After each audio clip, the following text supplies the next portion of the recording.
Hey everybody, welcome to our presentation on handling threats, safeguarding social media, and redacting public records.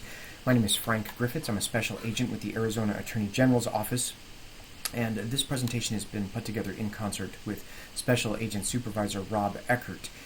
He and I put this presentation together, and we will make ourselves available to anybody that has questions to us after viewing this presentation. Our contact information does appear at the back end of this presentation.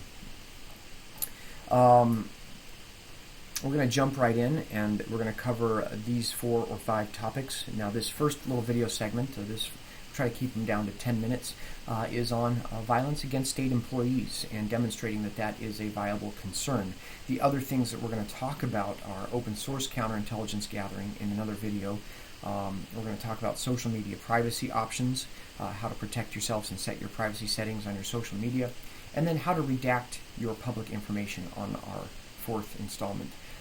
And that's specific to Arizona and the laws and the forms that we're relegated by. And then at the end, we'll also talk about some of the other pitfalls, just kind of an overview of some of the other things that you might want to think about, be concerned about, and that we do have video and presentation resources available for if you should want additional presentations or workshops on those topics.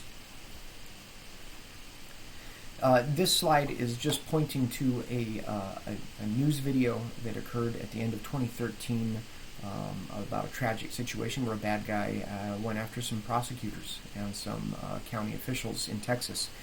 Some of you may have heard about it. If you want to pause this presentation right now and watch that video, there should be a separate link accompanying this link that you can watch that presentation right now, or that short news clip.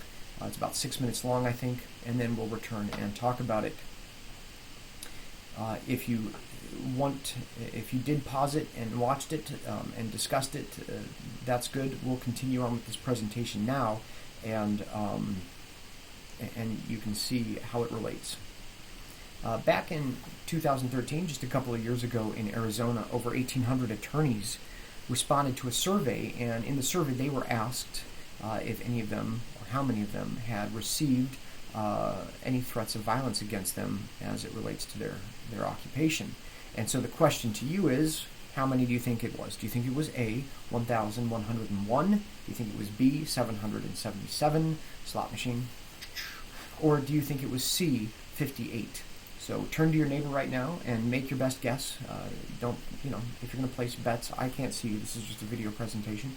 Friendly wager, perhaps, maybe go for lunch or something. Let's see who was right. The answer is B. 777 respondents reported threats of violence against them in 2013. So to answer the question, is the threat viable? The answer is yes. This is a real concern. 42.2% of respondents said that they were threatened in some way by bad guys that they've encountered professionally. So what do you do if you are threatened? If there's an immediate or imminent threat that you are faced with, obviously the first thing you're going to do is make yourself safe. Protect yourself with a reasonable level of force. If you're encountering a deadly situation, or if you're in fear of your life, obviously, you are authorized to use the same amount of force to protect yourself. So you have to be aware of, the state laws and what's legal and when and how to protect yourself.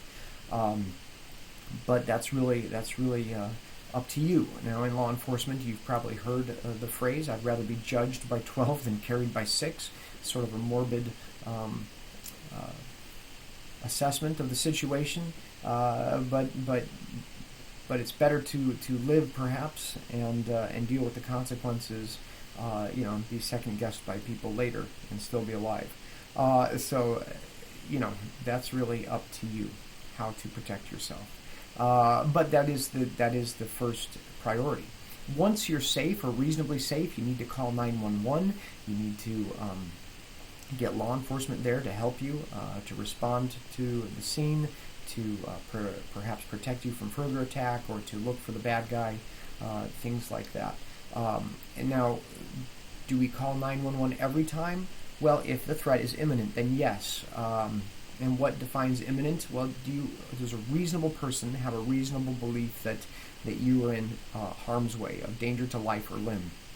And if a reasonable person would say, yeah, there's a probable risk there, that's serious, then you make the call to 911. It's that simple. A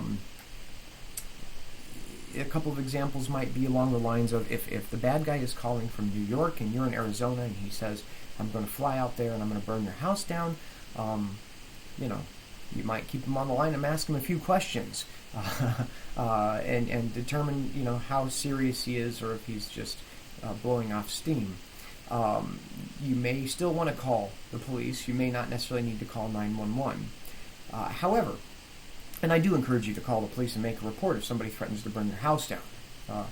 But the point is, there are more imminent threats that do require an immediate call to 911. For example, if somebody calls you and says, I'm driving to your house, I'm going to axe murder you and your family, then yes, that would be a really good time to call 911 and get an emergency response to your location. So just some things to think about. Now, in the event that you do call 911, you need to be prepared to talk to the dispatchers and give them all of the information that you have, specifically who, what, when, and where. So, for example, who's calling you? Well, I don't know. Well, what's their name? Well, what did they sound like? Have you encountered them before? Did they remind you of anybody you've encountered before? Have you had any run-ins with people that were, antagonistic in the course of your work? Things like that. Where are you? Where is the threat supposed to occur, or the attack supposed to occur? How was the threat made? Things of that nature. So once you've made that 911 call and you're safe, you really do have an obligation to notify your supervisor. So, whether you work at the AG's office or some other state or local agency, you need to report this to your immediate supervisor and let them know so that they can make reasonable precautions for your safety in the workplace and for that of your coworkers. Because if you are under threat or potential for violent attack, then your coworkers are too. And so that begs the question, well, where am I most vulnerable? Going to and from work, right? When you approach work in the morning, you drive into the parking lot, keep your head on the swivel, look around, see if there's anybody suspicious loitering around. And the same thing when you exit the building and walk to your car in the parking lot at the end of the day, look around, make sure that you're safe before you just blindly walk out there. Because that's most of the bad guys, they know where you work, and that's their most likely place to intercept you. Other threats are kind of the more obscure ones, the bizarre ones that you get, the emails, the voice messages, text messages, sometimes written letters still. Often they're filled with lewd or embarrassing accusations or revelations, and we're tempted to delete them and just get rid of them because they're disgusting or whatever. Don't do that. Don't delete the evidence of the threat. Screen capture it, archive it, back it up. Whatever you need to do to preserve it so that you can show it to your supervisor, and if it escalates, you can then make a report to the police. And if it's a really explicit threat, obviously you don't need to wait. You can make a police report right away. But definitely save these things and keep them as evidentiary value, and tell your supervisor. At the AG's office, we have a security advisory update that we post all the information about. Your agency probably has something similar where you will be able to have some place where you can look at all the people that have made threats to members of your agency. We wallpaper the wall near our exits, and we're hoping to soon move to a more advanced,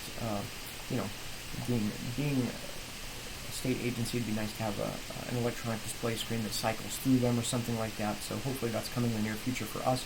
But in the event that you don't have that kind of a budget, just post them by the exit so people can see them every day when they come and go and be aware of who the bad guys are. And those would be the kinds of people you'd be looking for out in the parking lot. Our next thing that we're going to discuss is open source.